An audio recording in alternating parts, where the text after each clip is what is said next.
सोमनाथ सूर्यवंशी प्रकरणामध्ये उच्च न्यायालयाचा निर्णय सुप्रीम कोर्टाकडून कायम ठेवण्यात आलाय। प्रकाश आंबेडकर यांनी ट्विट करत या संदर्भातली माहिती दिली। सोमनाथ सूर्यवंशी प्रकरणामध्ये महाराष्ट्र सरकारला हा एक मोठा झटका। प्रकाश आंबेडकर यांचं ट्विट आपण पाहूया। महाराष्ट्र राज्य आणि इतर विरुद्ध विजयबाई व्यंकट सूर्यवंशी या खटल्यामध्ये सुप्रीम कोर्टाने आमच्या बाजूने निकाल दिलाय। हायकोर्टाचा आदेश कायम ठेवला आहे, असं ट्विट प्रकाश आंबेडकर यांनी केलंय। माझ्या लेकरांना संविधानाचं रक्त सांडलं ना, या रक्ताचं कधी संविधानासाठी वाया जाणार नाही।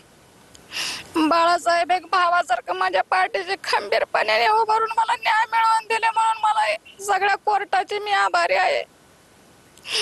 आणि कोर्टानं जसं न्याय दिले ना, आरोपीला अटक करा म्हणून सगळ्यांना ते कोर्टाचं पालन करावंच लागत ना। आजच्या आज सगळ्या आरोपीला अटक करावा ही माझी मागणी आहे।